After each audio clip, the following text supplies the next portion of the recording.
बहुत ही सुंदर घेता नाम विठोबा से पर्वत गणती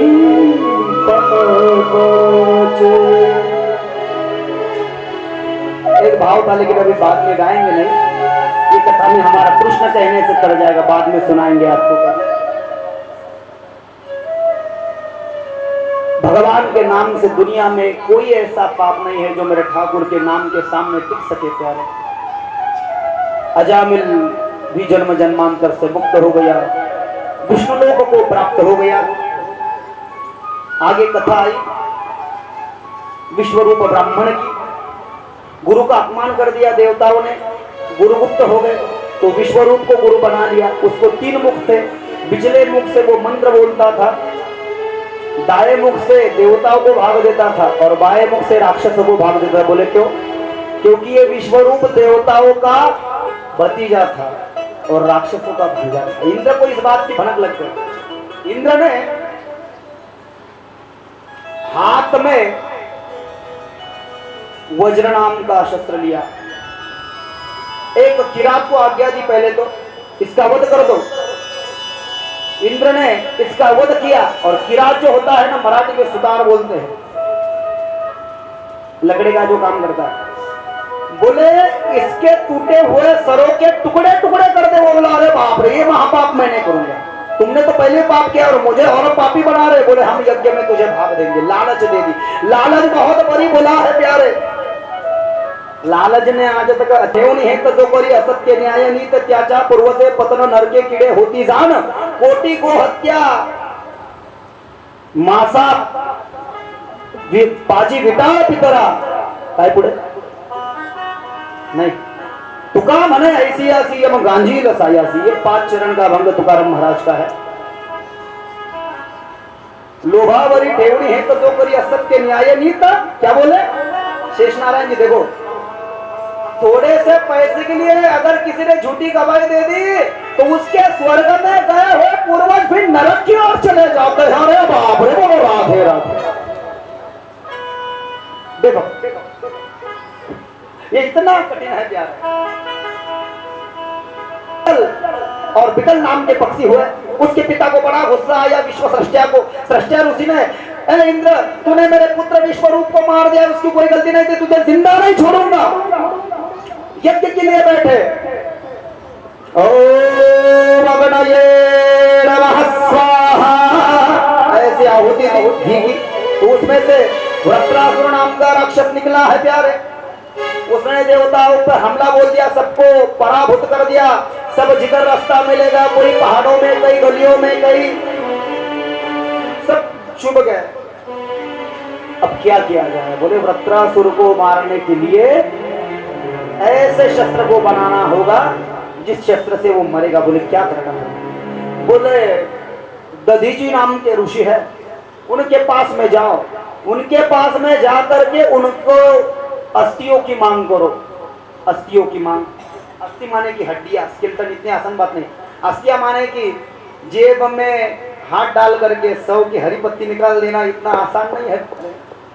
अस्थियां माने की खुद को पहले खत्म करना पड़ेगा और हमारे अंदर जो स्केलेटन, जो हड्डियां है प्यारे, वो देना है। बोले क्यों?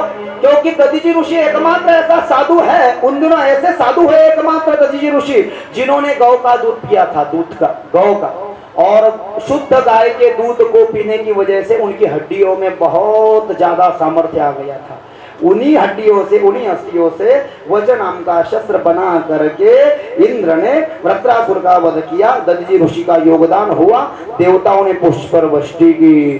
बोले वृंदावन बिहारी लाल की जय। बोले वृत्रासुर पूर्व जन्म का चित्रकेतु नामक राजा था, सुखदेव कहते हैं। बोले इसके पत्नी का नाम था कृत्यदुति। उसको कोई पुत्र संतान नहीं हुई, इसे लगा कुछ दिक्कत होगी तो इसने दूसरी शादी की, उसको भी पुत्र नहीं हुआ। 10 शादियां की, उनको पुत्र नहीं हुए। 100 शादियां की, उनको पुत्र नहीं हुए। 1000 शादियां की, उनको पुत्र नहीं हुए। 10,000 शादियां की राजा ने, 10,000 पत्नियों को भी पुत्र नहीं हुए। 1 लाख शादियां की चित्रकेतु राजा ने, किसी को पुत्र नहीं हुए। ये राजा ही लगता कुछ इसमें दिक्कत थी। और इसने 10 लाख शादियां की, किसी को भागवत में तो सुखदेव ने कहा वकील साहब 1 करोड़ शादियां कर दी तब भी इसको पुत्र नहीं हुआ, तो ये बोला बस अब बहुत हो गया, नहीं तो पूरा खत्म हो जाएगा प्रॉपर्टी शादियां करने में। लेकिन भगवान की कृपा बरसी, अंगिरा ऋषि नारद जी के साथ में आए और केसर आम लाए। नाम आम का नाम तो नहीं दिया लेकिन आम दिया है, लेकिन केसर ही ब्रांडेड है तो मैंने केसर इसमें ऐड कर दिया। केसर नाम का आम लेके आए, बोले आम खिलाओ जो पत्नी पसंद है, 1 करोड़ में से जो भी पसंद है उसको ये आम खिलाओ, उसको पुत्र हो जाएगा। तो उसने पहले पत्नी कर्ददूती को आम दिया, कर्ददूती ने आम खाया तो कर्ददूती गर्भवती बन गई। अब कर्ददूती ने एक बच्चे को जन्म दिया तो राजा के प्रेम का बंटवारा हो गया। राजा 1-1, 2-2 मिनट 1 करोड़ पत्नियों के पास में जाता था, लेकिन जैसे ही पुत्र हुआ ना दीपक सेन तो किसी के पास नहीं जाने लगा। तो बाकी के जो सौतने थी ना कर्ददूती की, बोले 1 करोड़ में से एक गई तो 99,99,999 उसके ऊपर द्वेष करने लगी, जेलस फील करने लगी। अब तो इस बच्चे को मारना ही होगा, क्यों? क्योंकि राजा हमारे पास में आता ही नहीं। तो उन्होंने कर्ददूती सौतन के बच्चे के खाने में जहर मिलवा करके बच्चे को मार दिया, बच्चा मर गया। कर्ददूती और चित्रकेतु शोक करने लगे। चित्रकेतु को बहुत ही गुस्सा आया, वो विमान में बैठा, ऊपर से जाने लगा, नीचे को देखने लगा। एक घने जंगल में भगवान शिव जी माता सती को गोदी में लेकर के एकांतवास में बैठे हैं। शास्त्र कहता है यदि ज्ञानी हो, यदि विचारी हो तो किसी का एकांत मत देखो प्यारे, बहुत पाप लगता है। ऊपर से इसने देखा और ये देखा करके इससे रहा नहीं गया, ये हंसने लगा। इसकी हंसी की आवाज सुनकर के मां सती ने कहा राक्षस बनेगा, वृत्रासुर बनेगा। ये नीचे आ गया, उशाप मांगा, जब वृत्रासुर बनकर के इंद्र तुझे मारेगा तब तेरी गति होगी। और आगे 6वें स्कंद में आखिरी में पुंसवन व्रत का विधि कहा है। जो महिलाएं विशेष फल प्राप्त करना चाहती है जिंदगी में, यश को, धन को, ऐश्वर्य को, पुत्र को पाना चाहती है, वो ये पुंसवन व्रत कश्यप महाराज ने दीदी और अदिति को कहा है। अच्छे पुत्र को प्राप्ति के लिए भी 1 साल तक व्रत है माता जी, ध्यान से सुने सभी।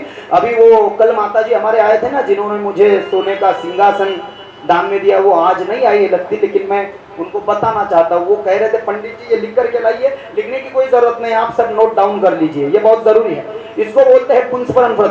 2 व्रत बहुत विशेष महत्वपूर्ण भागवत जी के अंदर में बताए गए हैं। एक केशव तोषण व्रत है जो भगवान वामन के जन्म के लिए माँ अदिति ने किया था कश्यप ऋषि के मार्गदर्शनानुसार, और ये दूसरा जो है ये पुंसवन है। पुंसवन बोले तो मार्गशीर्ष शुक्ल पक्ष में पतिव्रता स्त्री को, ये व्रत की कामना करने वाले स्त्री को बहुत जल्दी सवेरे उठना है, स्नान करना है प्यारे, और उसके बाद में अच्छे भूत वस्त्र पहन करके भगवान की पूजा बनवाना है। एक पीड़ा लेना है, चाहे चौरंग लेना है, उस पर अच्छा सुवासिक कपड़ा डालना है, उसके बाद में अच्छे चावल डालना है, उस पर लोटा रखना है, उसमें पानी डालना है, उसको धागा बांधना है, उसमें 5 आम के पत्ते डालना है, 5 खाने के पान डालना है, उसके बाद में उसमें पंचपल्लव, उसके बाद में पंचरत्न, हीरा माणिक मोती पोड़ा अवड़ा नाना, ये सब डालना है। उस पे एक कटोरी रखना है, उसमें चावल रखना है और उसमें लक्ष्मण नारायण की मूर्त रखना है। कब? बोले मार्गशीर्ष के पहले दिन, मार्गशीर्ष शुद्ध प्रतिपदा को। ठीक है, ऐसे कर दिया। तो ऐसे करने के बाद में उसके बाद में प्रार्थना करनी है, जो स्त्रियां ये व्रत कर रहे हैं, मनोरथ पूर्ण करने वाले लक्ष्मी नारायण, मुझे मेरे पति की निरपेक्ष भक्ति मिले, उनका प्रेम मुझे मिले, जन्म जन्मांतर वही पति मिले, ये कामना करने वाले स्त्रियों के लिए ये कहा गया है। विष्णु पत्नी तू मुझ पर कृपा करे, ऐसा करके बाद में मंत्र बोलना है। ओम नमो भगवते महापुरुषाय महानुभावाय महाविभूति पतये सह महाविभूति भूतपतिर महापरिणति। इस मंत्र से भगवान का आवाहन करें। पूजा करते वक्त चित्त को शांत रखना है। यदि पंडित जी उपलब्ध हो तो पंडित जी को बुला करके संकल्पोक्त यदि पूजा की जाए तो बहुत विशेष कृपा बरसेगी। बोले पंडित जी को बुलवा करके आवाहन, अर्घ्य, पाद्य, आचमन, स्नान, इतने 16 उपचार बताए गए हैं भगवान की पूजा के। उन 16 उपचारों से पूजा करना बेहतर है, नहीं तो 5 भी उपचारों से की जाए कारणवश समयवश तो ठीक है। उसके बाद में भोग बनाना है, भोग थाली में परोसना है। भोग परोस करके अग्नि में उसकी कुछ आहुतियां देना है। अग्नि में जब भोग भगवान को बताएंगे, भगवान को भोग बताने के बाद में उस थाल अन्य दूसरे थाल को लेकर के अग्नि में आहुति, वैश्वदेव बोलते हैं उसको। ओम नमो भगवते महापुरुषाय महानुभावाय महाविभूति पतये स्वाहा, इस मंत्र से 12 आहुतियां देना है। 10 बार इस मंत्र का जाप करना है और ऐसे साल भर रोज करना है। और कार्तिक मास के आखिरी दिन इस व्रत की सांगता करना है, उद्यापन करना है कार्तिक मास के, क्योंकि चैत्र वैशाख ज्येष्ठ आषाढ़ श्रावण भाद्रपद अश्विन मार्गशीर्ष लगेगा आने वाले चंद दिनों में। तो मार्गशीर्ष से चालू करना, 1 साल तक ये व्रत है। मार्गशीर्ष के पहले दिन चालू किया तो आने वाले साल में कार्तिक के अमावस्या के दिन में इसकी सांगता करना है। जो स्त्रियां ये व्रत करती है, बोले कौन कौन कर सकता है? बोले इस व्रत से स्त्री को सौभाग्य, संपत्ति, प्रजादि सभी चीजों की प्राप्ति होती है। कन्या को अच्छा पति मिलता है, विधवा को सदगति मिलती है, जो बेवा है उनको सदगति मिलती है मरने के बाद में। दारिद्र्य से जो पीड़ित है प्यारे, उनको संपत्ति मिलती है। कुरूप को रूप मिलता है, रोगी रोग मुक्त होते हैं, पितर और देवों की अक्षय तृप्ति होती है। ऐसा भाव इस पुंसवन व्रत का बताया है। तो यहाँ पर षष्ठम स्कंद को पूर्ण विराम है, विश्राम है। 20 ही मिनट में आपको आना है। आज ही कथा है जो बराबर 6 बजने वाले हैं। मौन जी है कि आधा घंटा पहले भी वैसे लेटे ही हो गए हैं। जल्दी आएंगे तो फिर जल्दी कार्यक्रम समापन की ओर, पूर्णता की ओर जाकर के जल्द से जल्द आखिरी पर्व आरती में प्रवेश करके 6:30 बजे तक पूरा प्रोग्राम पैकअप करके हम आज अपने अपने घरों को पधार सकते हैं। जय श्री राधे। अभी जलपान और चायपान की व्यवस्था की गई है, सभी सादर आमंत्रित है। एक सूचना महत्वपूर्ण है, चाय और पानी के ग्लासेस प्रॉपर डस्टबिन में आपको डालना है। मंदिर के परिसर को स्वच्छ रखना है, उसमें कोई भी गंदगी नहीं फैलाना है, यह सूचना है। जय श्री राधे।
वाह वाह, जय।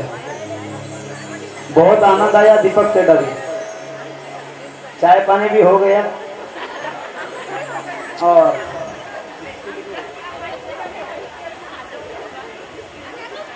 हाँ बिस्किट भी थे ना चाय के साथ। और कैसा है, नृत्य करने से भक्ति में डूबने भगवान बालकृष्ण आएंगे, ठाकुर जी आएंगे, कृष्ण जी आएंगे, अन्य अवतारों की तो चर्चा कर ही रहे हैं आज।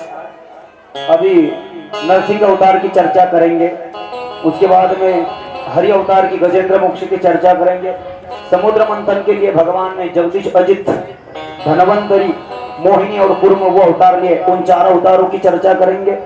भगवान वामन के, झांकी के, मुंजी के और अवतार के और प्राकट्य के और अवतरण की भी चर्चा करेंगे। वक्त मिला तो मत्स्यावतार की चर्चा करेंगे।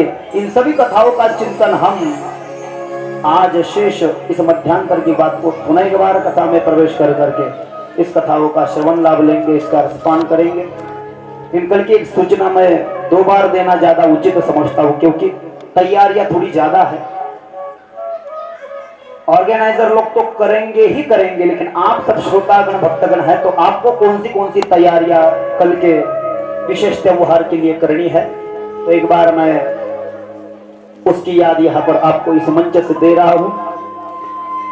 कल सभी लोग अपने अपने घरों के सामने जो गुड़ी पाड़वा के दिन हम हमारे नूतन वर्ष का स्वागत, अभिनंदन करते हैं, पूजन करते हैं, तो कल भगवान श्री कृष्ण की आने की खुशी में सभी लोग अपने अपने घरों पे गुड़िया लगाएंगे, द्वार पर आम के तोरण लगवाएंगे और द्वार के सामने अच्छी रंगोली बनवाएंगे। एक उसके बाद में यहाँ पे आते आते सभी माता बहनें कल केसरी कपड़े या पीले कपड़े पहन करके आएंगे।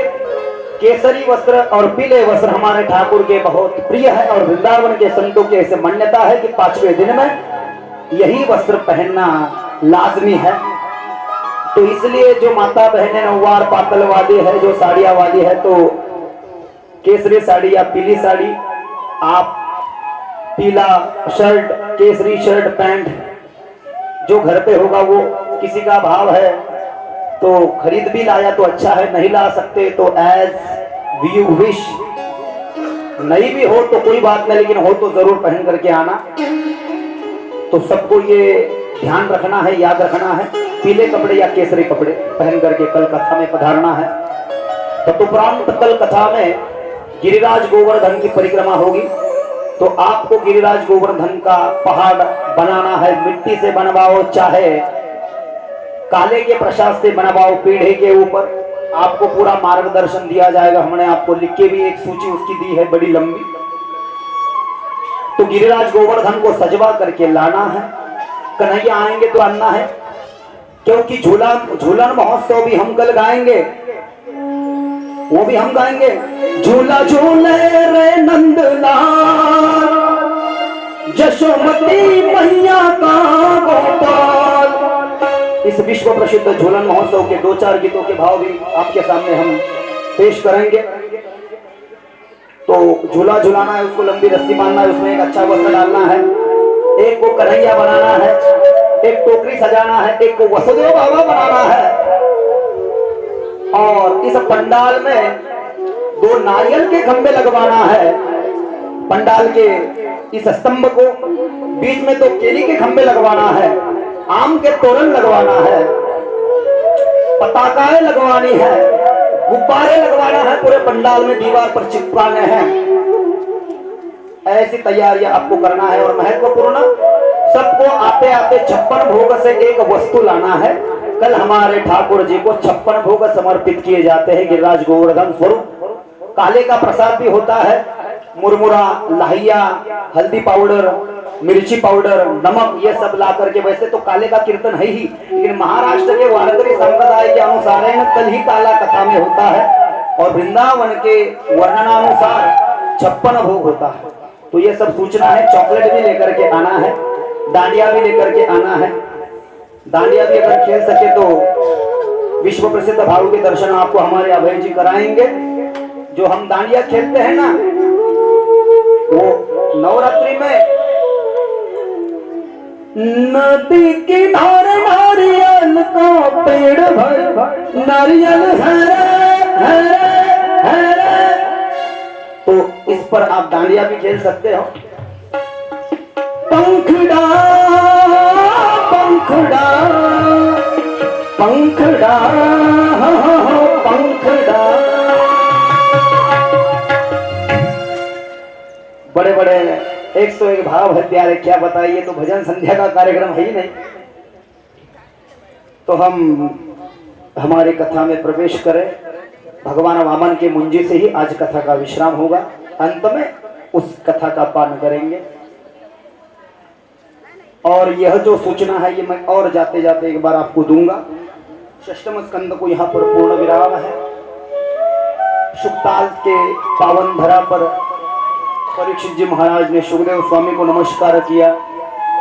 सूत जी महाराज ने सूत जी महाराज को 88,000 शमनकादि ऋषियों ने नमस्कार किया और आगे की कथाएं पूछी है। बोले ऐसी कोई कथा सुनाओ जिस भक्त के लिए ठाकुर को कोई स्पेशल अवतार धारण करना पड़ा हो। तो बोले प्रहलाद की कथा सुनना चाहोगे? अरे हाँ जरूर, हमने तो सुना है। मेरे ध्रुव बेटे के लिए कल ठाकुर 5 साल का ध्रुव था तो ठाकुर आ गए, और इसके लिए तो चरितम अद्भुतम यदम भागवत महात्म्यम भगवत भक्ति वर्धनम गोयते परमं पुण्यम वृषर्षि भी नारदादि भी नतवा कृष्णाय मुनये हे कथयिष्ये हरे कथम। बोले एक दिन की घटना है। घूमते घूमते देवर्षि नारद हस्तिनापुर पहुंचे, और हस्तिनापुर में 5 पांडव जो भाई थे उन्होंने देवर्षि नारद का बड़ा ही स्वागत किया।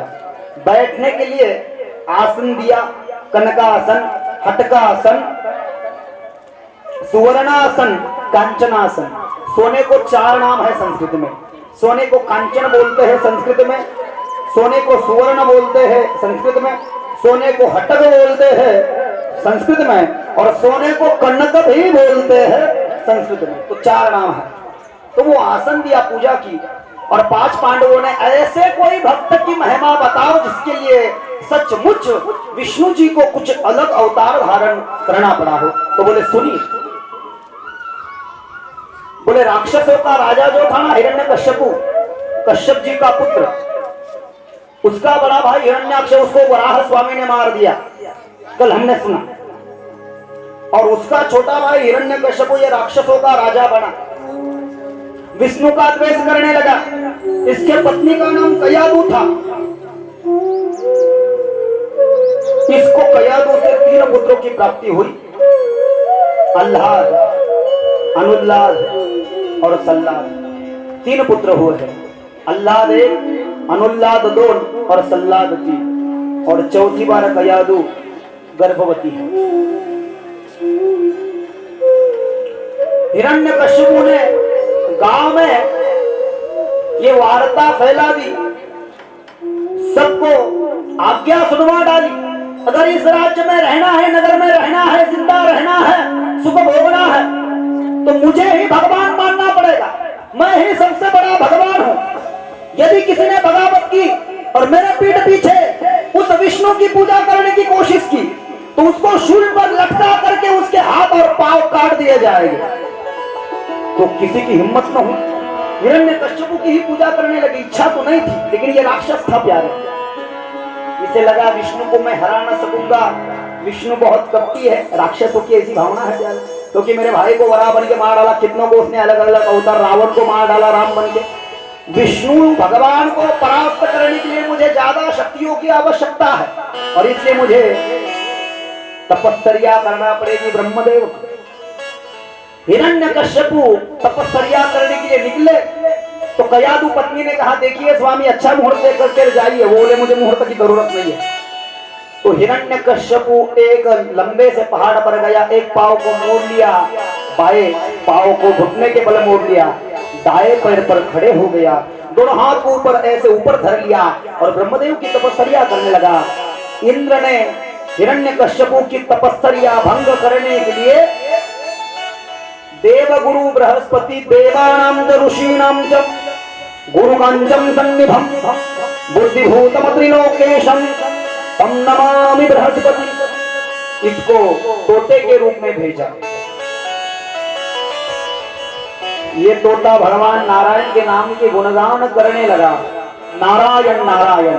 हिरण्यकश्यप का तब चल रहा है, ओम ब्रह्मणे नमः, ये बोल रहा है नारायण नारायण। जिसको बहुत जल्दी गुस्सा आ जाए उसको राक्षस बोलते हैं। राक्षसी मासुरम चैवम, श्रीमद् भगवत गीता में वर्णन किया गया 90 अध्याय। हम है तो इंसान लेकिन ज्यादा ही गुस्सा कर रहे तो फिर राक्षस की उपमा दी गई क्या है। घर में जाकर के चिंतन करना। मेरी आशा है कि हम सब इंसान हैं, हम सब प्रेमी हैं, हम सब भक्त हैं। मैं यहाँ की बात नहीं कर रहा हूँ, लेकिन शास्त्र ने ऐसा निर्देश दिया जो ज्यादा गुस्सा करता है उसे राक्षसी उपमा प्राप्त होती है। प्यारे, ना सीहत बुरी है ना सूरत बुरी है, ना सीहत बुरी है ना सूरत बुरी है, इंसानियत ही बुरी है क्योंकि नीयत बुरी है। हमारे नियत में खोट आ गई। प्यारे, कोई किसी का न रहा, ज्यादा चर्चा नहीं करेंगे, समय का अभाव है, सब कथाओं का चिंतन करना है। हिरण्यकश्यप को गुस्सा आया और ये मूर्ख तोता आ गया यहाँ पर नारायण नारायण बोल रहा है। मेरे पत्नी की वाचा सत्य हो गई, उसने बोला था मुहूर्त जाकर के देखो, उसकी काली जबान कड़वी, उसकी कड़वी जबान सत्य हुई है, जाकर के अच्छी खबर लेता हूँ कया देती। गुस्से से तपस्या को त्याग दिया हिरण्यकश्यप ने, पहले दिन में वापिस आ गया। तो कयादु ने कहा इतने जल्दी भगवान प्रसन्न हुए? अरे तेरा बोलना सत्य हो गया है, जरा चुप नहीं रह सकती? क्या हुआ? तूने कहा था मुहूर्त देख के जाओ, मैंने मुहूर्त देखा नहीं। बहुत ही मूर्ख तोता आ गया, वो नारायण नारायण बोल रहा था, मुझे गुस्सा आ रहा था, मैं ब्रह्मणे नमः नाम का जाप कर रहा। कल जाने वाले थे, शुक्राचार्य को बुलवाया। ही मकुंदम रणालाभम दैत्यानाम च परम गुरुम सर्वशास्त्रम प्रवक्तारम भार्गवम प्रणमाम्य। दैत्यों का गुरु, सर्वशास्त्र का वो प्रवक्ता है, उसको बुलाया। मुहूर्त देखो, जाने से पहले सवेग बार इसने नारायण नारायण बुलवा दिया। बोले क्या बोले? वो तोता बोल सकता है? हाय हाय मैं मर जाऊंगा, तोता बोल सकता है? तोता? इसने अपने एक्सप्रेशन दिखाना शुरू कर दिया। ये तो अनहोनी हो गई, ये तो अनसुनी घटना हो गई प्यारे संसार में। तो कभी ऐसा सुना नहीं कि तोता बात कर सकता है। बोले क्या बोला? बोले नारायण। क्या नारायण? क्या नारायण? अबे बहरी हो गई है क्या? हिरण्यकश्यप ने कहा सुनाई नहीं देता क्या? कब से पूछी जा रहे और मैं चिल्लाया। हिरण्यकश्यप की पत्नी कदापि न सटियाई थी, ये सटिया गया था। उसे पता है इसका दिमाग जगह पर लाने के लिए, पानी को पुण्यवान बनाने के लिए सकल मंगल निधि श्री विठ्ठला से नाम आधी मनाकारे गणा श्री विठ्ठला से नाम वासे बाप रखमादी और उसाचे श्री विठ्ठला से नाम वासे पतित पावन सासे श्री विठ्ठला से नाम वासे आरंभी आवली आदरे आले नाम तेने सकल सिद्धि जगी झाले पूर्ण काम रामकृष्ण गोविंद गोपाल तू माय माऊली जीवी जीवाला तुझे नी नामे सकल संदेह फिटलो बाप रखमा देवी वरु श्री विठ्ठला। नामे तरले कोट्यानुकुटी, नाम से कितने लोग तर गए हैं प्यारे, इसलिए उसने सवार से नारायण नाम का जाप कर लिया। जा दूसरे दिन मुहूर्त देखा, वो तपस्या के लिए चला गया। 1.5 साल के ऊपर भी उसकी इंद्र को गुस्सा आया। इंद्र को लगा कि ये अगर इसके हौसले में कामयाब हो गया तो मेरी कुर्सी को धोखा। इंद्र ने सोचा तू इधर तपस्या कर, मैं तेरे कुल को ही नष्ट कर देता हूं, तेरे बीवी बच्चों को मार देता हूं। हिरण्यकश्यप इधर गया है, इधर प्रहलाद का जन्म हुआ है, नाम प्रहलाद रखा है, उसकी आयु 2 साल की हुई है। हिरण्यकश्यप की तपस्या थमने का नाम नहीं ले रही है। इंद्र ने हमला बोल दिया, देवताओं को लाया, हिरण्यकश्यप के राज्य पर हमला बोल करके सबको मारने लगा। इंद्र कयादु अपने बच्चों को लेकर के अपनी जान बचाने के लिए भागने लगी। वो घबरा गई, मैं मर गई तो चलूंगा लेकिन मेरे बच्चे बचने चाहिए। अल्लाह अल्लाह सल्लाह और सबसे छोटा भक्त प्रहलाद, ये चारों बच्चों को लेकर के वो भागने लगी। बीच में देवर्षि नारद का प्राकट्य हुआ। देवर्षि नारद ने कयादु और उसके बच्चों को एक कुटिया में लेकर के गए, बैठने के लिए आसन दिया, पानी दिया, धीरज धरो, शांत रहो, स्थिर रहो, बस कुछ न होगा, आप मेरी शरण में आ गई हो। इंद्र निकल गया। इंद्र को कयादु न दिखाई दी।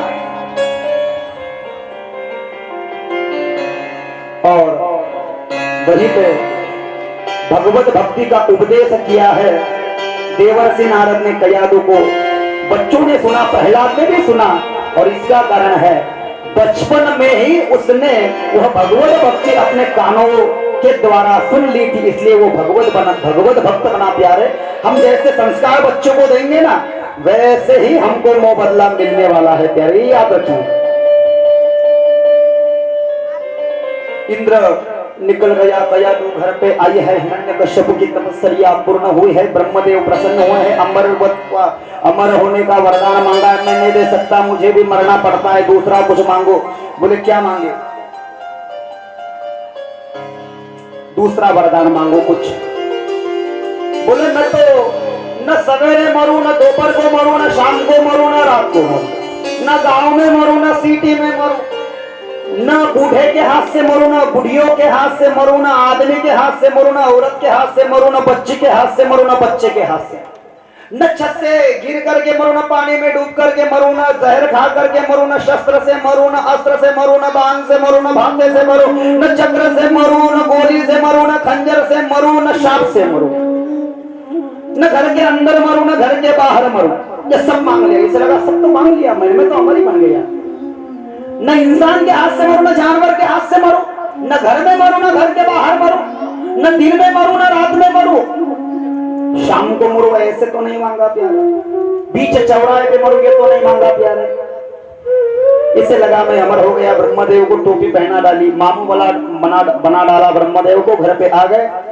प्रहलाद की आयु 2.5-3 साल की लगभग हो चुकी थी। प्रहलाद को बहुत देख करके आनंद हुआ। शुक्राचार्य के 2 पुत्र थे, षंडा और अमर, को उनके पास में विद्याभ्यास ग्रहण करने के लिए प्रहलाद को रखा।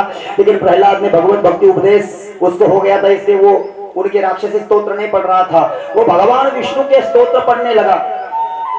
औषधे चिंते विष्णु भोजने जनार्दन शयने पद्मनाभं च युद्धे चक्रधरं देवं प्रवासे च त्रिविक्रमं नारायणे तनुत्यागे श्रीधरं प्रियसंगमे दुःस्वप्ने स्मर गोविन्दं संकटे मधुसूदनं काननेनासीहं चम्पावने जलशायिनं धर्मदेवाहं च पर्वते रघुनन्दनं गमने वामनश्चैवं सर्वशो माधवं। विष्णु षोडश नाम स्तोत्र है। प्रवास में जा रहे हो तो इस स्तोत्र का गायन करना चाहिए। विष्णु षोडश नाम स्तोत्र है, प्रवास का स्तोत्र है। इससे सफर अच्छा होता है प्यारा, इससे हमारे जान को कोई खतरा नहीं रहता। ये पढ़ने लगा। 5 साल का प्रहलाद हुआ, पिता के समीप आया। क्या पढ़ाया? ये वेद के मंत्र बोल करके सुनाने लगा। हरि ओम सहस्रशीर्ष पुरुषा सहस्राक्ष सहस्रपात सभूमिमा विश्वतो वृत्ताः प्रतिग्रतशामूलम्। ये भगवान विष्णु के बारे में जो वर्णन है पुरुष सूक्त में, ऐसे रुचाए वेद मंत्र गाने लगा। अरे ये क्या है? हिरण्यकश्यप चिल्लाया, किसको अपनी मौत प्यारी हो गई है? मेरे बच्चे को क्या सिखा रहे हो? जिसे राक्षस के स्तोत्र पढ़ाओ। पंडित घबरा गए। वो बोले हमको माफ करो। षंडा मर्ग बोले शुक्राचार्य के पुत्र, हम तो इसे अपना ही सिखा रहे, लेकिन ये कहां से लेके हमको पता नहीं। जा इसे लेके जा, अपना सिखा। 2 साल और रहा सीखा, लेकिन प्रहलाद सुधरने का नाम नहीं लेता। क्या सीखा है? तो विष्णु के स्तोत्र पढ़ करके सुना है। तो हिरण्यकश्यप ने देखा, देखो प्रहलाद तो इसके पर इतना उठ रहा है, मैं तो नारायण के बल पे उठ रहा हूं। इस नगर में रहना है तो मुझे भगवान मानना पड़ेगा। मैं कदा भी आपको भगवान नहीं मानूंगा। तो आज से तू मेरा पुत्र नहीं, मैं तेरा पिता नहीं, तू मेरे लिए मर गया। मैं तुझे मारने में बिल्कुल बेझिझक मैं तुझे मार सकता हूं। सेवकों को आज्ञा की, ये मेरा पुत्र होने के काबिल नहीं, इसे उठाओ और खाई में फेंक दो। सेवकों का कोई इलाज नहीं था, वो मारना नहीं चाहते थे। उन्हें पता था राजा हिरण्यकश्यप दुष्ट है, ये भगवत भक्त, इसे मारा तो पाप होगा। लेकिन प्रहलाद को उठाया, खाई के ऊपर लाया। फेंकने वाले हमको क्यों धर्म संकट में डालते हैं? अपने पिता को नारायण मान लेना। तो प्रहलाद ने कहा मैं कैसे नारायण मान सकता हूं उसे? नारायण हरि उच्चारणामाचा तेथे कई काळाचा अधिगण है। जिसके पीछे भगवान होता है उसका कोई बाल बाका नहीं कर सकता। आप मुझे बेशक खाई में फेंक दीजिए। 2-4 सेवकों ने, 2 जनों ने पैर पकड़े, 2 जनों ने हाथ पकड़े, प्रहलाद को खाई में फेंका। ठाकुर जी प्रकट हो गए, प्रहलाद को बचा लिया। तेल की कढ़ाई में भी प्रहलाद को तलना चाहा, प्रहलाद वहां पे भी बच गया। बोले हाथी के पैरों के नीचे कुचलवा दो, वहां पे भी बच गया। बोले लोहे के रस्सी से इसको बांध करके इसके हाथ पांव तोड़ डालो, वहां पे भी प्रहलाद बच गया। क्या? मरने से भी नहीं मरता। होलिका नाम की बहन थी, ए भैया मुझे अपने से कुछ नहीं होता, एक कक्ष में बिठा दो, मेरी गोदी में प्रहलाद को दो, बाहर से ताला लगा लो और रसायन डाल के आग लगा दो, मैं बच जाऊंगी, प्रहलाद जल करके खाक हो जाएगा। वैसे ही किया, उसके गोदी में प्रहलाद है। प्रहलाद भक्त को बचाने के लिए मेरे जो ठाकुर है ना प्यारे, ठाकुर ने होलिका का दिया वरदान झूठा साबित कर दिया और प्रहलाद को बचा ली, भक्त की लाज रख ली प्यारे। वहां पे प्रहलाद बच गया। हिरण्यकश्यप को गुस्सा आया, अब भगवान नरसिंह आएंगे, तैयारी में रहना, जय जयकारा करना। शाम का समय है, 5:45 की घटिका है। गुस्से से लाल हो गए हिरण्यकश्यप, आंखों से क्रोध झलक रहा है। प्रहलाद सामने आ गया, अरे किसके बल पर उड़ रहा है, कौन है तुझे बचाने वाला, तेरे पीठ पीछे कौन है बता, आज तुझे और उसे भी देखूंगा, उसकी भी खबर लूंगा।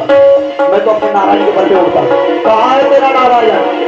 मेरा नारायण तो आकाश में है, पाताल में है, भूमंडल में है, मुझ में है, तुम में है, कुर्सी में है, धरती में है, उस स्तंभ में है क्या? सामने एक स्तंभ था, हाँ उसमें भी है। हिरण्यकश्यप ने गदा उठाई, गदा उठा करके हिरण्यकश्यप उस स्तंभ की ओर दौड़ा।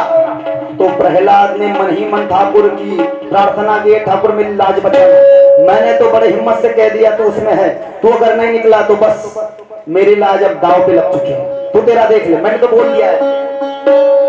हिरण्यकश्यप आया, हिरण्यकश्यप ने गदा उठाई, गदा उठा करके हिरण्यकश्यप ने उस स्तंभ पर मारी, स्तंभ फूटा लेकिन एक लात मारी, ऐसी लात मारी, उस स्तंभ में से भगवान विष्णु नरसिंह बन करके आगे देवताओं ने पुष्प वृष्टि की।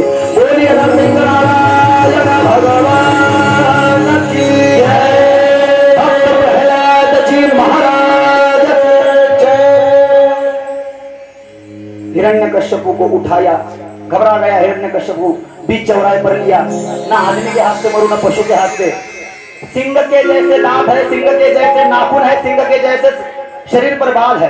यदि सिंह कहा जाए तो सिंह खड़ा नहीं रह सकता, खड़ा तो आदमी जैसा है प्यारे, और लग तो सिंह जैसा रहा है। और यदि आदमी है तो सिंह जैसे बाल और दांत कहां से आए? आधा नर और आधा पशु। नर सिंह, आधा सिंह आधा नर, न तो नर के हाथ से मरू न तो पशु के हाथ से, इसलिए आधा आधा। न सवेरे मरू न रात को मरू, इसके शाम के समय, न घर में मरू न घर के बाहर, इसके बीच चौराहे पर बैठे हैं। उसको गोदी में लिया है और गोदी पे उसको सुला करके भगवान नरसिंह नारायण ने अपने जो नाखाग्र है वो हिरण्यकश्यपु जी के पेट में ऐसे डाल दिए है, पेट फाड़ दिया। हिरण्यकश्यपु ने अपना दम तोड़ दिया, उद्धार हो गया। प्रहलाद को लिया है, गुस्सा थमने का नाम नहीं ले रहा है, सब आ रहे हैं। जिसने मेरे भक्त को ऐसे तकलीफ दी उसे मैं कभी न छोड़ सकता हूँ। सब देवता आए, उन्होंने शांत किया। माँ लक्ष्मी आई, माँ लक्ष्मी ने गरुड़ को आज्ञा की, औदुंबर का वृक्ष मंगाए जो दत्तात्रेय भगवान के मंदिर में होता है। औदुंबर वृक्ष गुरु चरित्र में उसकी बड़ी महिमा गाई है। यदि किसी को शांत होना है, गुस्सा कम करना है तो औदुंबर वृक्ष को, कुंबर भी बोलते हैं उसको 3 परिक्रमाएं लगाए।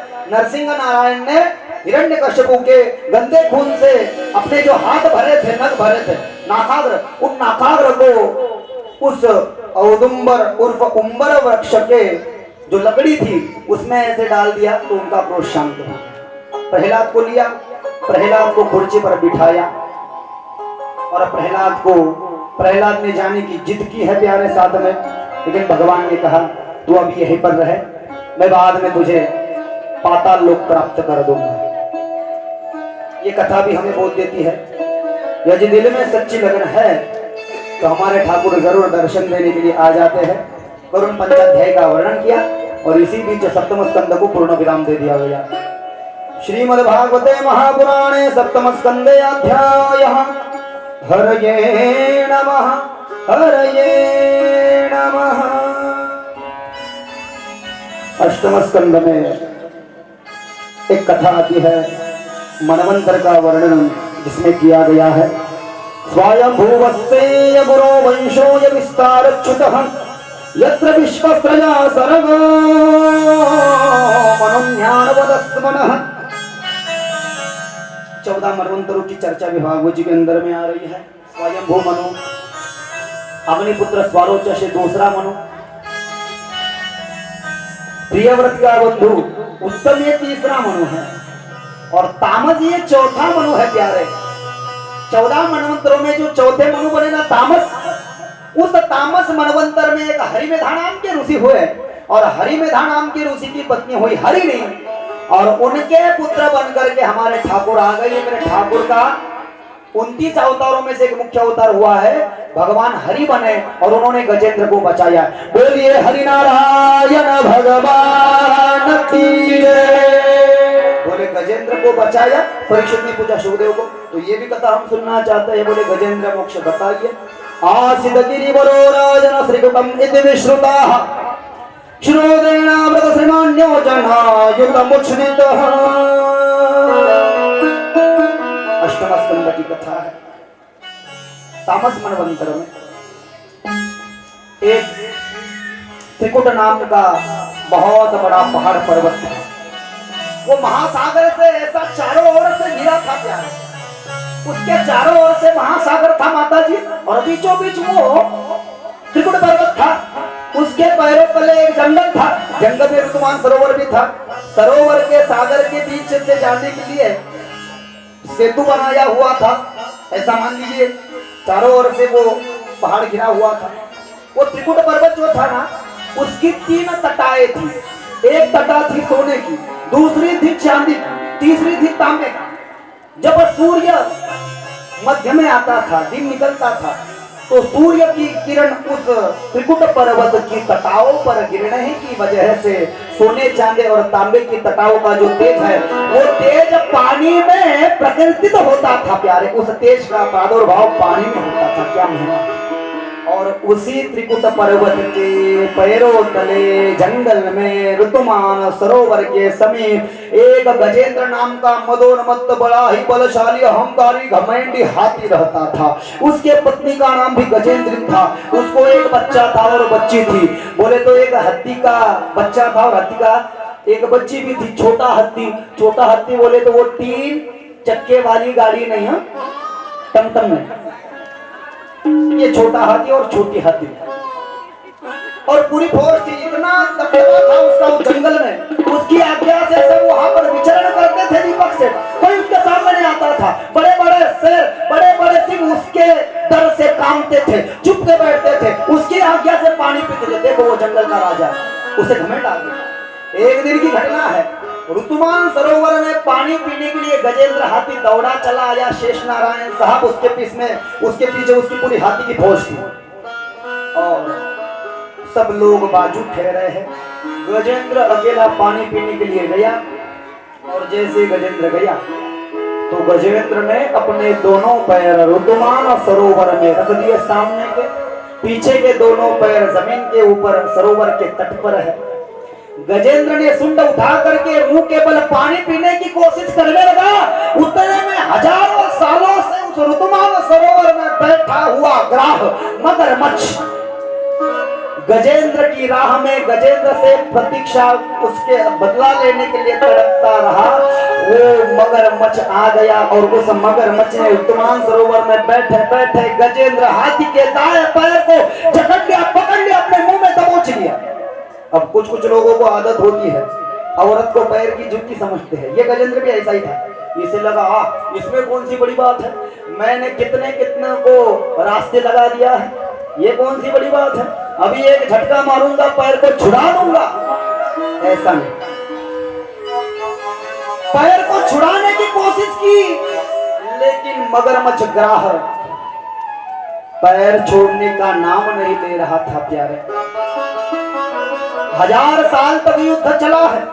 गजेंद्र चीखता रहा, चिल्लाता रहा, रोता रहा, पुकारता रहा, लेकिन कोई नहीं आया प्यारे। पत्नी नहीं आई, बच्चे नहीं आए, फौज नहीं आई। पत्नी ने सोचा मैं अगर इसे छुड़ाने के लिए चली गई तो वो ग्राह मेरे पति का पैर छोड़ देगा और मेरा ही पकड़ लेगा। बोलो राधे राधे। लेकिन गजेंद्र है कौन प्यारे? गजेंद्र को नाम रखने से कोई फायदा नहीं। मोरल इन दिस कथा, दिस कथा इज, ये कथा हमको सीख दे रहे प्यारे। हम सब गजेंद्र है, जरा सोचिए घर पे जाकर के, यहाँ बैठे बैठे हम सब गजेंद्र है। शनि का नाम गजेंद्र है, हम सब गजेंद्र है प्यारे। और गजेंद्र का पैर जिस मगरमच्छ ने पकड़ा है, वो मगरमच्छ, वो ग्राह ही आपको और हमको खाने वाला काल है प्यारे। त्यासी कालो बाखैरो, आपको और हमको खाने वाला काल है प्यारे। ऋतुमान सरोवर ही विषयों से भरा हुआ, दुखों से भरा हुआ संसार ही ऋतुमान सरोवर है। 1000 साल तक युद्ध चला प्यारे, गजेंद्र शक्तिहीन हो गया, पड़ता जड़ भारी, दासी आठवा बाहरी, मगतो होणे दिसीन, आडघाली सुदर्शन, नामाच्या चिंतने 12 वाटा पडती गणे, अन तुका म्हणे प्राण करा देवासी अर्पण। गजेंद्र की याद आई, मैं मर रहा हूं, लेकिन मरते मरते अगर उस धरोहर के ध्यान धर लिए तो जहां कोई नहीं आता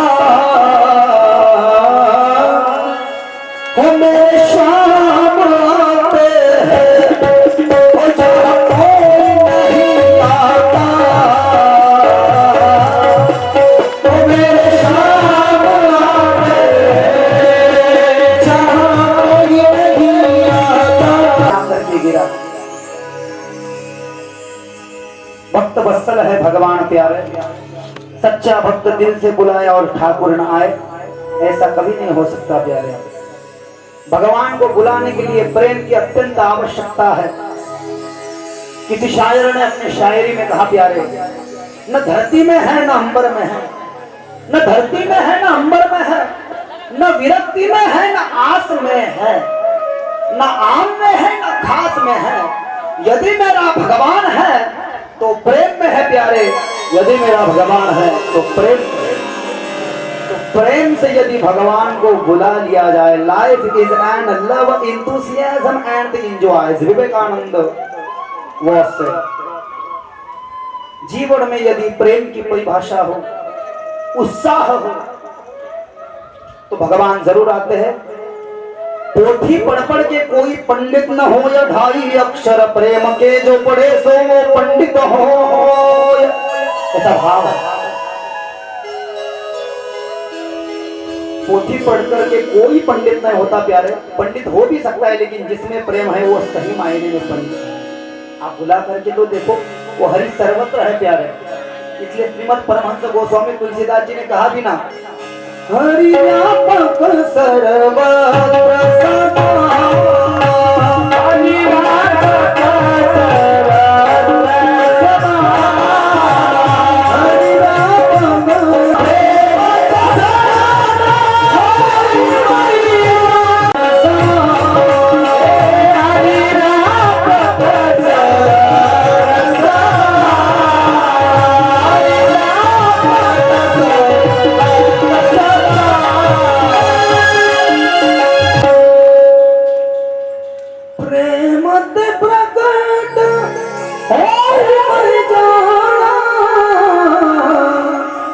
हरि व्यापक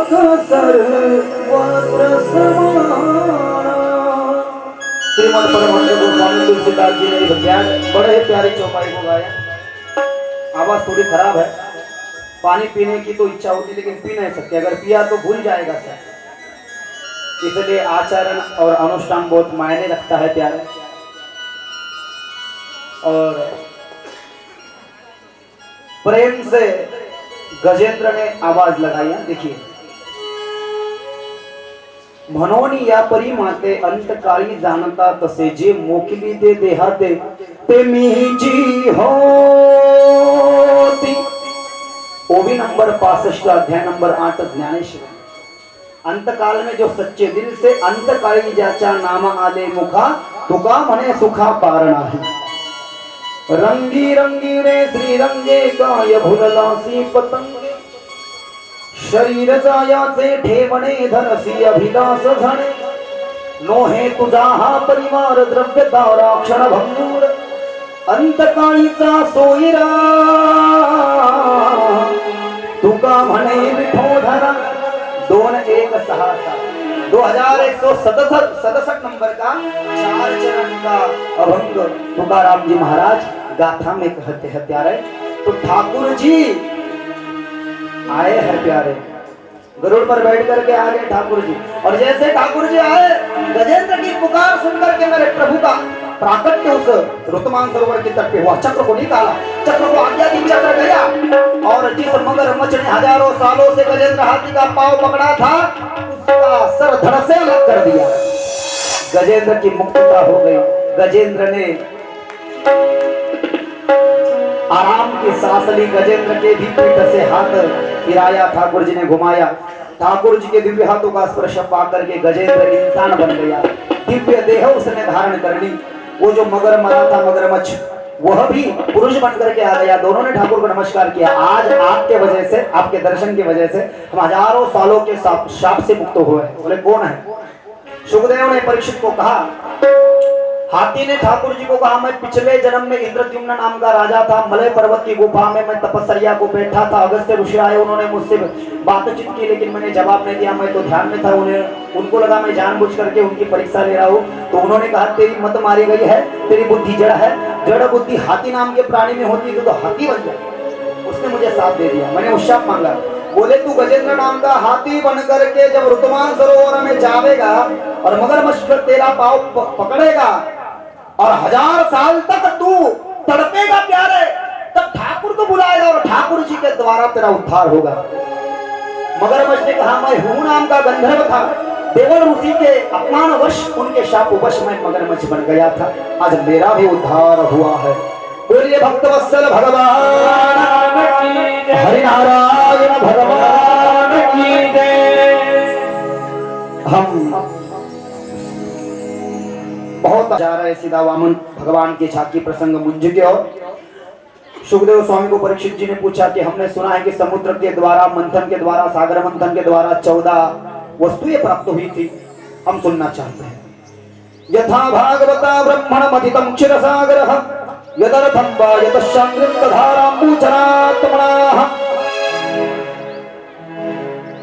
इंद्र को स्वर्ग का राजा निज घोषित कर दिया। 33 करोड़ देवताओं का राजा होने की वजह से उसमें घमंड आ गया। उसके स्वर्ग लोक में, इंद्रपुरी में, अमरपुरी में 14 रत्न थे। सूर्य, इंद्र, अग्नि, वायु, वरुण, यम, त्वष्टा सभी बैठा करते थे।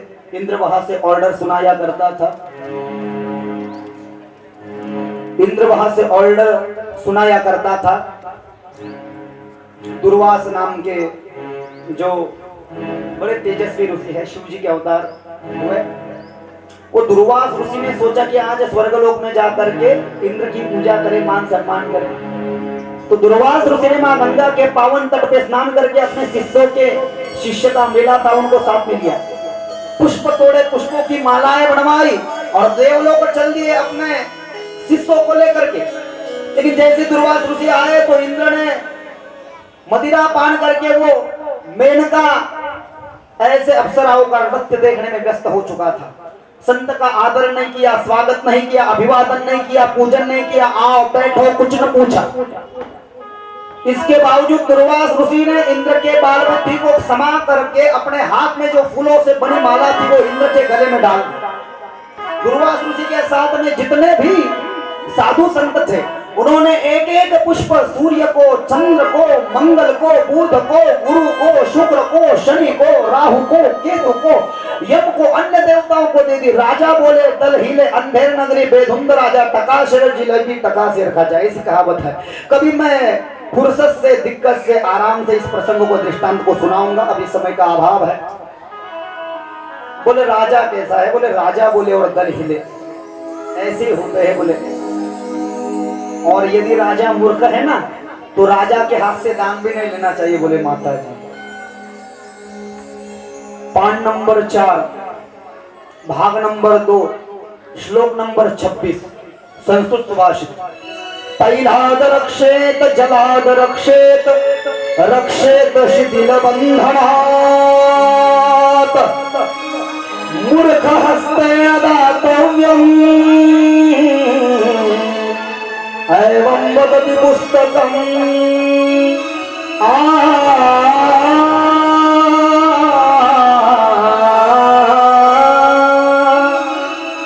बोले यदि ज्ञानी गुरु की कृपा हो जाए तो हम तेल से बच सकते हैं, जल से बच सकते हैं, आग से बच सकते हैं, मूर्खों से भी बच सकते हैं। और यदि गुरु की कृपा न हो प्यारे तो मूर्खों से हम नहीं बच सकते, मूर्खों से हमारा पाला पड़ेगा। इसलिए शास्त्र ने कहा प्यारे, सब भयानक चीजों से बचने के लिए मूर्खों के हाथ से लिया हुआ दान, उससे भी बचने के लिए गुरु का अनुग्रह होना चाहिए। मूर्ख हस्ते न दातव्यम, मूर्ख के हाथ का दान लेना ये शास्त्र को मान्य नहीं है प्यारे। मूर्ख के हाथ से कभी दान नहीं लेना चाहिए। मूर्ख हस्ते न दातव्यम एवं वदति पुस्तकम, और मूर्ख के मुख से कभी कुछ न सुनना चाहिए प्यारे। यदि कोई मूर्ख हो तो उससे कीर्तन नहीं सुनना चाहिए, कोई मूर्ख हो तो उसका सुंदरकांड नहीं सुनना चाहिए, कोई मूर्ख हो तो उसकी कथा। मैं थोड़ी बोल रहा हूँ, मूर्ख हस्ते न दातव्यम एवं वदति पुस्तकम, उससे कुछ पढ़वा करके मत लो, उससे कुछ सुनो मत प्यारे। श्लोक नंबर 26 संस्कृत सुभाषित भाग नंबर 2। लेकिन इंद्र को क्षमा कर दी, इंद्र के गले में माला डाली, सबको फूल दे दिए। इंद्र ने घमेड़ में आकर के उस माला को निकाल करके अपने हाथी जो था ना, ऐरावत हाथी, उसके गले में फेंक दी। बाकी देवताओं ने अपने फूल निकाले जो साधुओं ने दिए थे और अपने अपने वाहनों के ऊपर रख दिए। ऋषि को गुस्सा आ गया प्यारे। साधुओं का जो गुस्सा होता है वो क्षणिक होता है प्यारे, महज। तो दुर्वास ऋषि ने श्राप दे दिया, इंद्र जिस धन का तुझे अभिमान है, जिस 14 रत्नों पर तुझे इतना गुमान है, तू दर की ठोकरे खाने पर विवश हो जाएगा, तू दरिद्र हो जाएगा, तुझे दारिद्र्य प्राप्त हो जाएगा। हमारे जैसे निष्कांचन साधुओं का तूने अपमान किया है, तेरे 14 रत्न सागर में डूब जाएंगे। इंद्र को श्राप दे दिया, दुर्वास जी निकल गए। वैसे हुआ, इंद्र भिखारी बन गया, दर की ठोकरे खाने लगा। सब देवताओं ने इसका साथ छोड़ दिया। वैसे ही है, जब तक पैसा है, पैसा जब हाथ आएगा कॉलर टाइट हो जाएगा। पैसा है तो सब पीछे चलते, और पैसा नहीं है तो नहीं, तो फिर खिशात नहीं आना नहीं मला बाजीराव भाना। पैसे वाले के पीछे दुनिया भागती है प्यारे। ये पैसा बड़ी कठिन चीज है, जाने दो। भाव तो 101 है सुनाने के लिए, लेकिन समय कम है प्यारे। इंद्र ब्रह्मदेव के पास, ब्रह्मदेव इंद्र शिव जी के पास और सब ठाकुर जी के पास आ रहे, साधु का अपमान कर दिया, बहुत गलत कर दिया। अब हमको सागर मंथन करना पड़ेगा।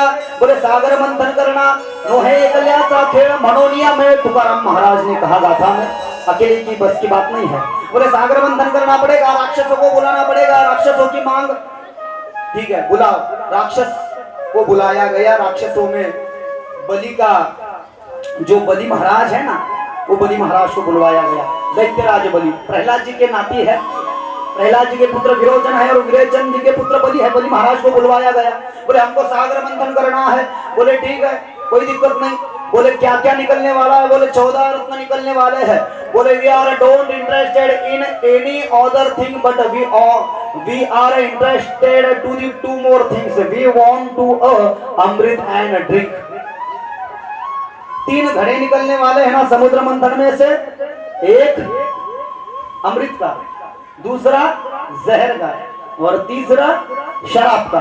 तो जहर तो हमको नहीं चाहिए प्यारे, लेकिन अमृत हमको चाहिए। और अमृत से पहले शराब निकलने वाली है, तो थकान को दूर करने के लिए हमको जरा सोमरस भी चाहिए। बोलो राधे राधे।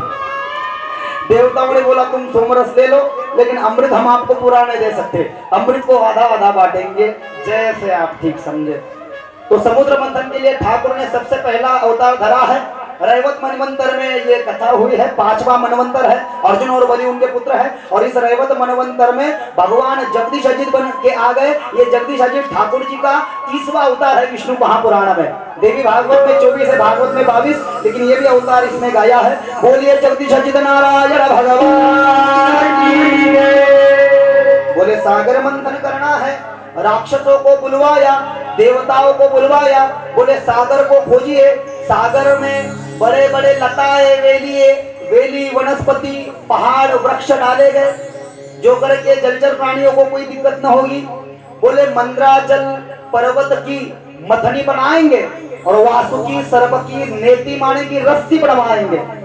तो फिर शस्त्र अस्त्र लेकर के आधे देवता आधे राक्षस वहां पर जाइए और मंद्राचल पर्वत को उखाड़िए, उखाड़ करके उसको दोनों हाथों पर धरिए आप हजारों की भीड़ में तादाद में जा करके अगर उसे उठाएंगे तो कोई दिक्कत नहीं होगी, बड़े आराम से यहाँ तक ला सकोगे। आधे देवता गए हैं, आधे राक्षस गए हैं, उन्होंने भाले तलवारें बाण मार करके उस मंदराचल को जमीन से अलग कर दिया, अपने दोनों हाथों पर धर लिया, लेकर के आ गए। बीच रास्ते में घुटनों के बल वो जो थे प्यारे नीचे को मोड़ गए। उस पर्वत का वजन बहुत ज्यादा टनों में था, इनसे सहा न गया प्यारे। पर्वत के नीचे दब करके हजारों देवता और हजारों राक्षस मर गए प्यारे। जगदीश अजीत आए और जगदीश अजीत ठाकुर ने दृष्टि मात्र से उस पर्वत को निकाल करके बाजू रखा और जितने भी राक्षस और देवता पर्वत के नीचे दबकर मर गए थे उनको जीवित कर दिया। और गरुड़ को आज्ञा दी, बोले आपसे नहीं होगा, आप बस दाल चावल और काजू बादाम खा के मस्त हो भाई, ये तुमसे नहीं होगा, रहने दो, मैं देख लेता हूँ मेरा क्या करना है। जगदीश अजीत भगवान ने कहा एक काम करिए, इसको उठा करके गरुड़ के पीठ पर रख दीजिए। आधे राक्षसों ने और आधे देवताओं ने उस पर्वत को उठा करके गरुड़ के पीठ पर रखा है। गरुड़ ने उद्यान किया, गरुड़ आ गया है सागर तट पर। उस मंदराचल को आधे देवता ले गए हैं, समुद्र के बीचों बीच ले गए हैं। वासुकी सर्प की रस्सी की है, उस रस्सी को सर्प को रस्सी करके बांधा गया है। सर्प के मुख की ओर से राक्षसों ने पकड़ा है, पूंछ की ओर से देवताओं ने पकड़ा है प्यारे। सागर मंथन चला है प्यारे। सागर मंथन की वजह से पर्वत की मिट्टी थोड़ी सी चिकनी होने की वजह से और वासुकी सर्प का शरीर भी चिकना होने की वजह से वो पर्वत नीचे नीचे जाने लगा प्यारे। देवताओं ने भगवान का ध्यान धरा, ठाकुर जी ने और एक अवतार धारण किया है। दिस टाइम भगवान टॉर्टोइस, भगवान कछवा बन गए, कच्छप बन के आ गए भगवान जी। देवताओं ने पुष्पवृष्टि की। कच्छप भगवान की जो पीठ होती है वो बहुत ही कठिन होती है प्यारे, इससे ही ढाल बनाई जाती थी युद्धों के लिए। कच्छप बन के आ गए और समुद्र में जा करके उस मंदराचल को सहारा दे दिया। बोलिए कच्छप नारायण भगवान की। मंथन चला है प्यारे।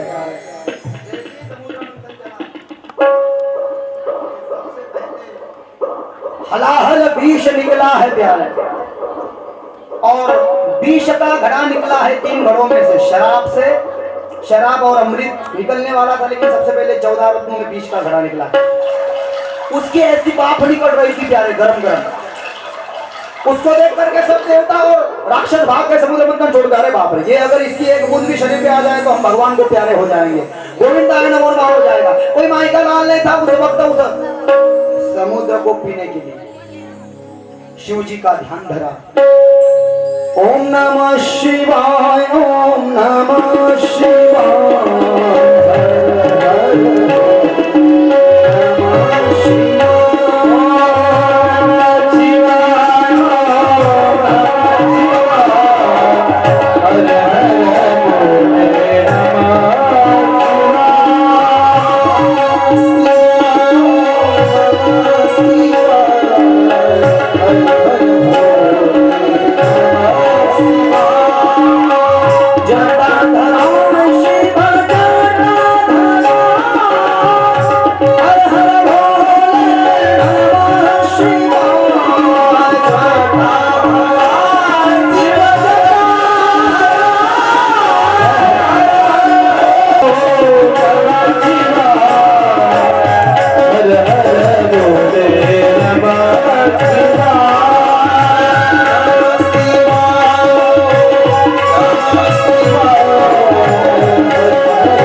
विश्वनाथ भगवान की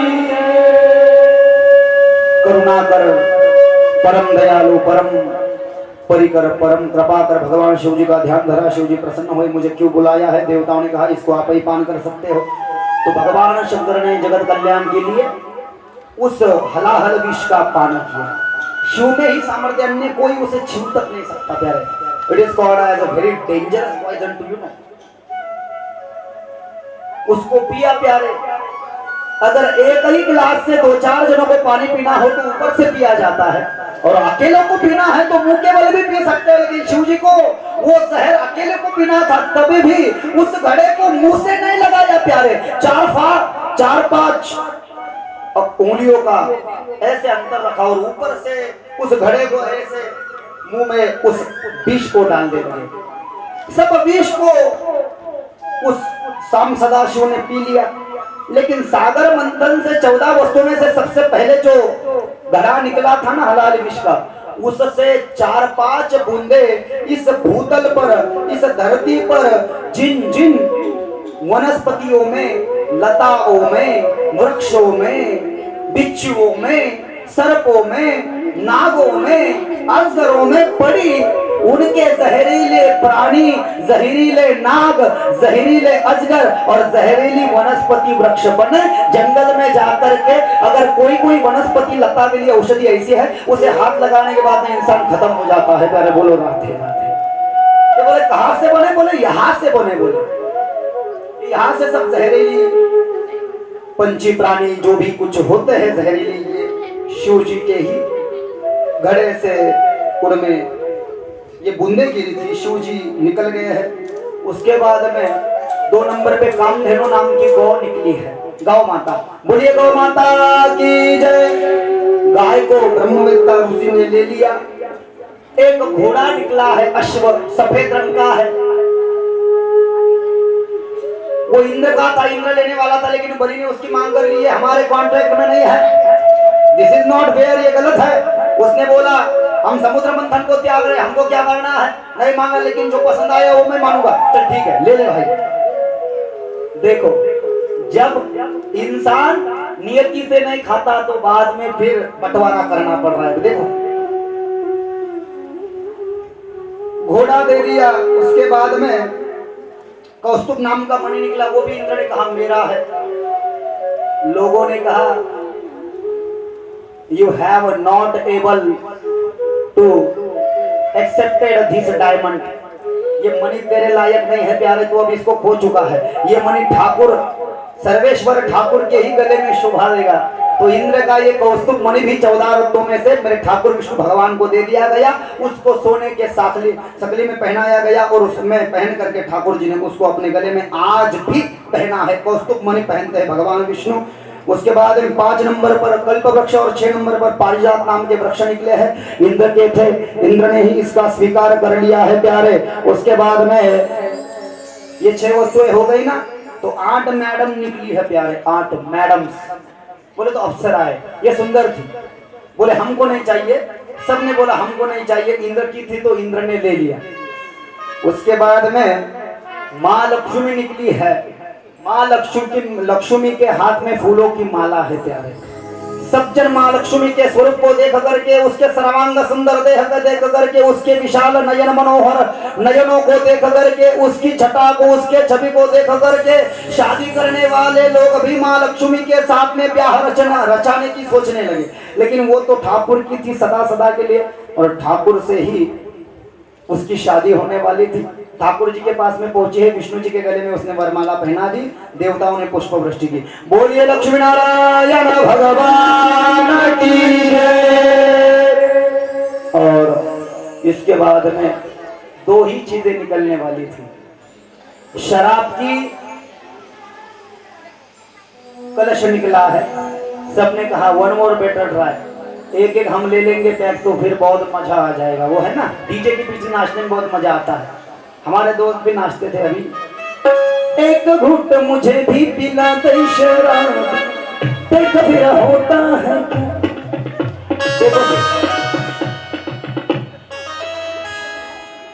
अरे साथी,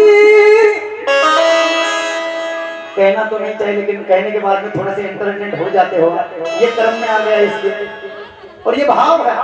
13वें नंबर पर वो शराब का घड़ा निकला। सभी राक्षसों ने एक एक प्याला उसका पी लिया प्यारे, ऐसे मस्त मस्ती में खो गए और कहने लगे, अबे सुनो जरा, अभी ये 14वां रत्न जो निकले हुए ना, हमको देवों को धोखा देना, उनके साथ में धोखाधड़ी करनी है। हमने तो उनको वचन दिया है, कमिटमेंट की है कि अमृत का घड़ा आधा आधा बांटेंगे, कि उनको कुछ भी नहीं देना। देखो इतना परिणाम हो जाता है प्यारा। 14वें बार समुद्र मंथन करने लगे, सब प्रतीक्षा में कि अमृत निकलेगा। जैसे अमृत निकला तो बलि ने कहा, अरे छोड़ो समुद्र मंथन और अमृत के घड़े को लेकर के भाग जा। राक्षसों ने उस अमृत के घड़े को लिए और बहुत दूर भाग गए। देवताओं ने अपने सर जो अपने हाथ अपने सरों को लगाए और बैठ गए। वो बोले, ये तो बहुत अच्छा हो गया, अमृत तो हमको मिलेगा नहीं। अब देवताओं तो शराब भी ले गए और अमृत भी ले गए, हमको तो कुछ भी नहीं मिला। मोहिनी भगवान ठाकुर का ध्यान धरा, हमको बचाइए, हमको अमृत चाहिए। तो इस बार ठाकुर ने अनूठा अवतार धारण किया। भगवान विश्व सुंदरी बन के आ गए, भगवान मोहिनी बन के आ गए, श्री अवतार धारण किया।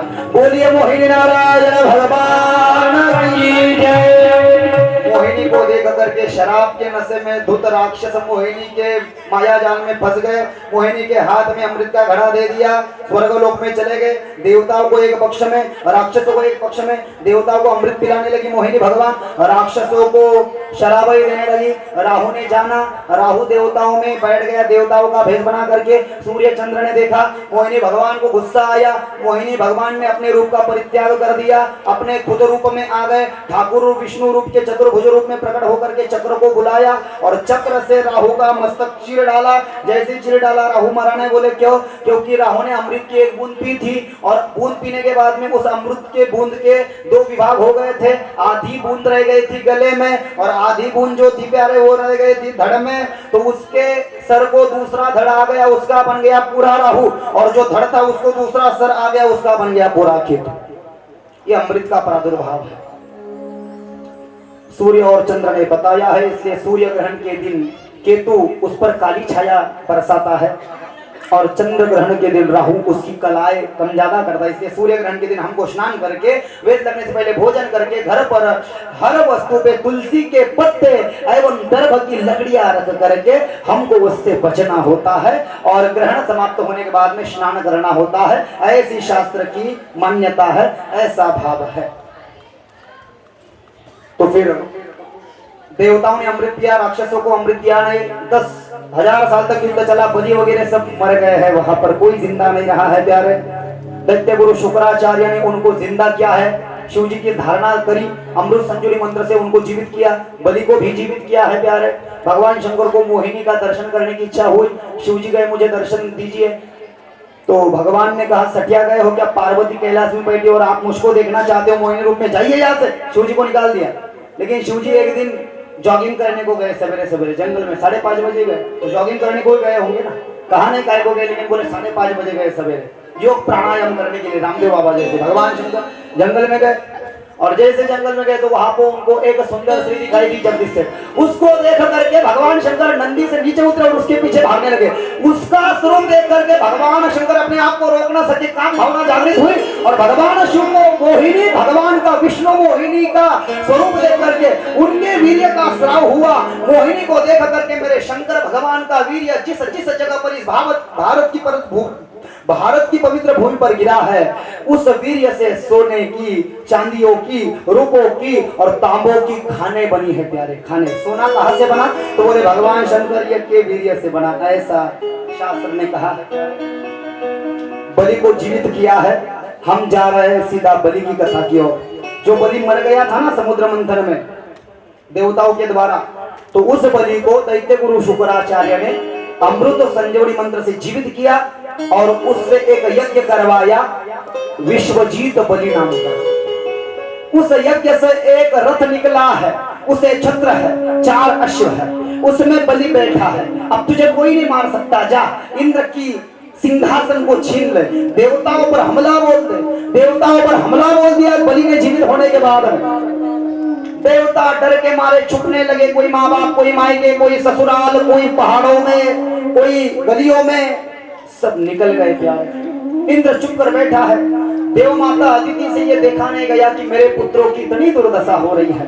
तो देव माता एक दिन माता जी अपनी पति के पास में गई, मुझे कोई ऐसा पुत्र दीजिए जो जन्म को आवे और बलि को शासन करके, बलि को पाताल भेज करके, बलि को शासन करके, बलि का पराभव करके मेरे पुत्रों का राज्य उन्हें सौंप सके। बोले हमारे यहाँ पर भगवान आएंगे, लेकिन भगवान को बुलाने के लिए तुझे एक व्रत करना होगा। मैंने अभी मध्यांतर से पहले पयोव्रत कहा है, मार्गशीर्ष शुक्ल पक्ष से लेकर के कार्तिक अमावस्या तक 1 साल। अभी एक मैं बताने जा रहा हूं, ध्यान से सुनिएगा। फाल्गुन कृष्ण पक्ष में यह व्रत किया जाता है, जो अदिति ने किया था। और अदिति ने इस व्रत को 12 दिनों तक करने की वजह से वामन भगवान का अवतरण हुआ।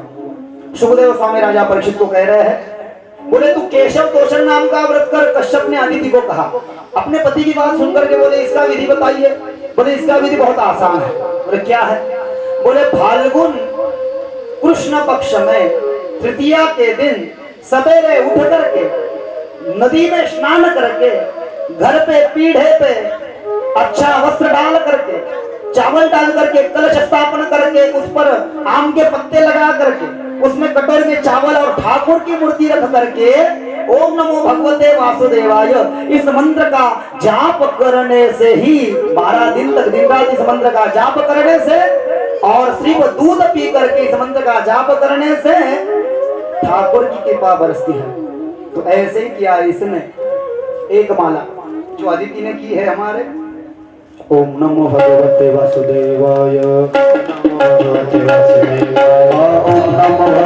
वासुदेवाय, ओम नमो भगवते वासुदेवाय। पीछे वाले लोग बुलाइए एक माला। क्या बात है? सबकी आवाज आना चाहिए। आवाज में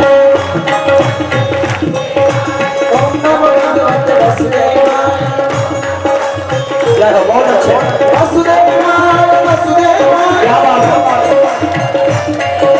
वासुदेवाय वासुदेवाय, हरि बोल। ओम नमो भगवते वासुदेवाय, वासुदेवाय नंदनाय, वासुदेवाय नंदनाय, ओम नमो भगवते वासुदेवाय, ओम नमो भगवते वासुदेवाय, ओम नमो भगवते वासुदेवाय। एक साथ ओम नमो भगवते वासुदेवाय, ओम नमो भगवते वासुदेवाय, ओम नमो भगवते वासुदेवाय, ओम नमो भगवते वासुदेवाय, ओम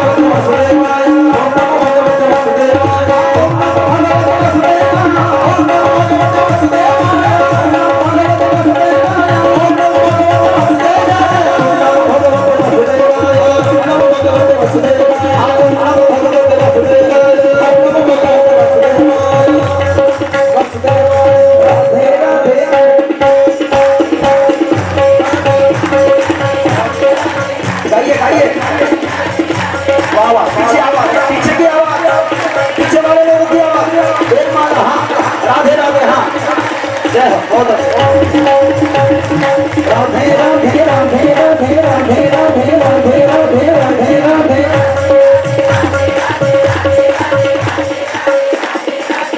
जय श्री राधे, जय श्री राधे। क्रम प्राप्त हुआ ये माला कब करो सोच ही रहा था। आज कथा का लगभग ज्यादा चिंतन होने की वजह से ये क्रम हमको मिल गया। ओम नमो भगवते वासुदेवाय की नित्य माला और राधे राधे की इसका भी हमने चिंतन किया है। तो 12 दिन तक ओम नमो भगवते वासुदेवाय का सवेरे और शाम को जाप करना है, विष्णु की मूर्ति स्थापन करके दूध पीना है सिर्फ गाय का। और फाल्गुन कृष्ण पक्ष में तृतीया को इस व्रत को प्रारंभ करके फाल्गुन अमावस्या के दिन शाम को सुवर्ण खोदी हुई मिट्टी शरीर को लगा करके इस व्रत का उद्यापन एवं समापन करना है तो ठाकुर जी कृपा बरसाते हैं। माँ जी ने ऐसे किया है, इसको केशव तोषण व्रत कहा गया है। तो भगवान वामन ने कृपा बरसाई, ठाकुर जी सपने में आ गए। What do you want my, माता जी क्या चाहिए? बोले तू मेरा पुत्र बन जा। बोले बलि का काल अनुकूल है, बलि को मार दे, इंद्र को राज्य दे दे। मैं बामन बन के आता हूँ, बोले श्रावण के मास में। आप भी आता हो, बोले 1 मिनट में। देखिए तो हम जय जयकारा करेंगे। तो प्रभु जी गुप्त तो अंतर्धान हुए। अभी वामन भगवान आने की ने कश्यप जी से भगवान विष्णु सूक्ष्म रूप से माता जी के कोख में प्रवेश करते बने। 9 महीने 9 दिन गर्भ पला पड़ा है। श्रावण के मास में द्वादशी के तिथि में कपिल महामुनि की, कपिल देव भगवान की और वामन भगवान की जन्म की मुहूर्त एक ही है।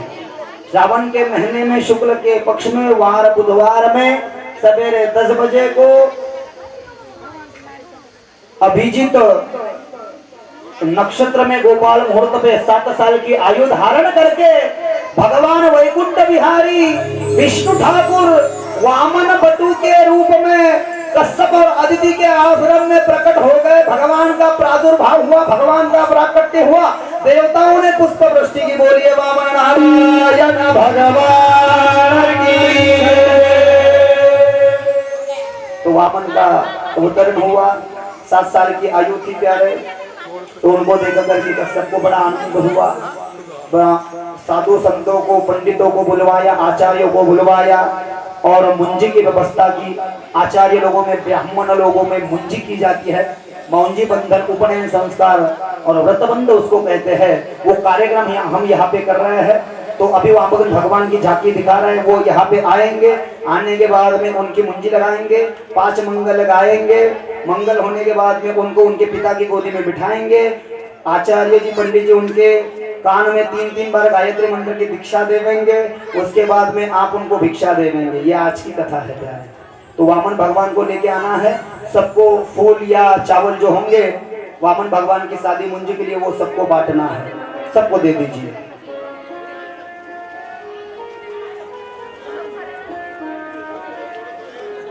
भगवान वामन का सभी जन अभिवादन स्वागत करेंगे। इस झांकी के दर्शन करेंगे सभी लोग।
बटू के पिता होते हैं।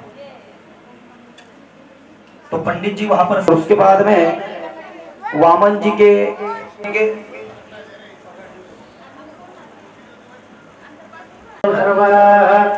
स्वस्तिना कोशा विश्ववेदाः स्वस्तिनस्ताक्षरनिष्ठनियमि स्वस्तिनो बृहस्पतिर्दधातु पट्वाचार्यो भवन्तु सावधान। स्वस्ति श्री गणनायकं गजमुखं मुरुडविनायकमहं सुरवरं ग्रामो राजत संसिद गणपति कुर्यात् सदा प्रधान। हे बघा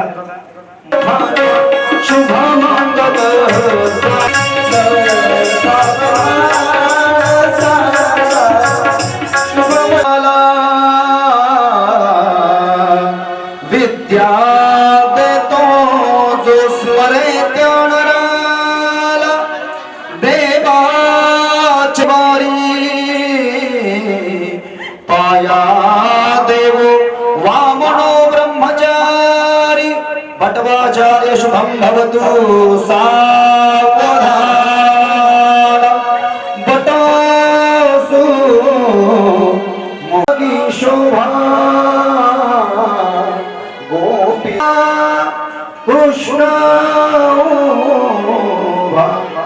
ऐसा क्या क्रीड़ा ओ देवो वामनो ब्रह्मचारी पटवाचार्य शुभम भवतु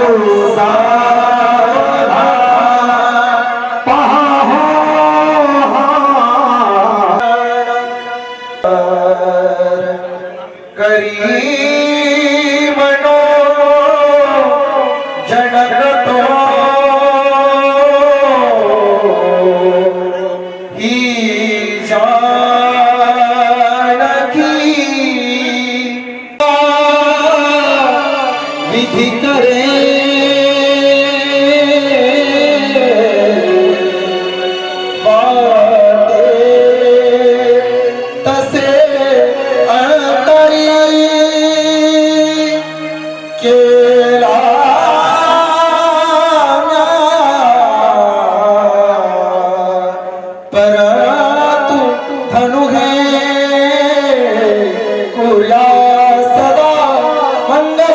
शुभ मंगल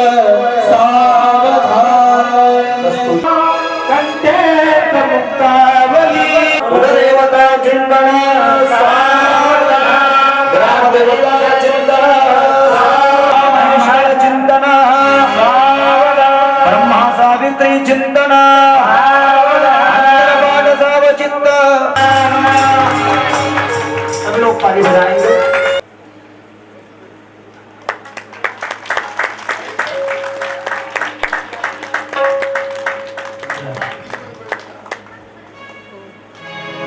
तो अभी माताजी दादाजी नानाजी देंगे हाँ लड्डू की, उसके बाद में फिर जिनको दक्षिणा भिक्षा देना है वो सब दे सकते हैं।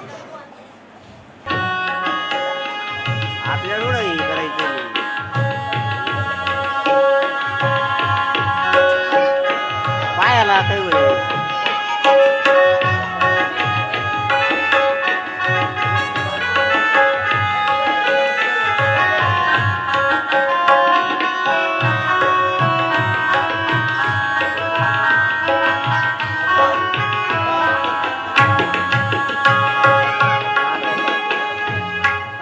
ओम भिक्षाम देहि बोलने का, अगर वामन जी को नहीं बोलना आ रहा है तो पिताजी ने भी बोला तो चलेगा।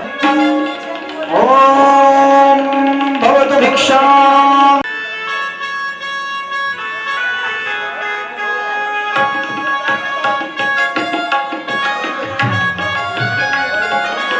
भिक्षा स्वरूप वो हमें यहाँ पर अर्पित होगी, उधर आएंगे निकाल के रखना है, ज्यादा आरती में जाना है, ज्यादा समय नहीं है। वहां पे आने के बाद में नहीं निकालना, जिनको भी भिक्षा देना है दक्षिणा स्वरूप वहां पे आपके जगह पर आएंगे, वहीं पे सबको देना है। सूचना में एक बार और उसको, चांद सूरज रहेगा तब तक आप मेरे द्वारपाल बनिए। द्वारपाल बरी द्वारी झाला तुका म्हणे बड़ी जीव दिला पाया तड़ी, उसको पाताल में भेज दिया। और आज तक भी बलि 7 चिरंजीवियों में से एक है, अश्वत्थामा बलिर्व्यासो। बलि आज भी जीवित है इस कलिकाल में, और आज भी वामन ठाकुर पाताल में बलि जहां पर जिस जगह पर राज करता है ना, तो ठाकुर जी उसके द्वारपाल है, सेवक है प्यारे। बोलो राधे राधे। तो इस कथा का यहाँ पर विश्राम है। कल मत्स्यावतार, रामावतार, कृष्ण जन्मावतार। और एक बार मैं सबको बता दूं, पीले वस्त्र केसरी वस्त्र पहन करके आना भूलना नहीं। 56 भोग चॉकलेट्स काले का प्रसाद सबको लाना है। आयोजक लोग गिरिराज गोवर्धन का पर्वत झूला झुलाएंगे। झूला संकट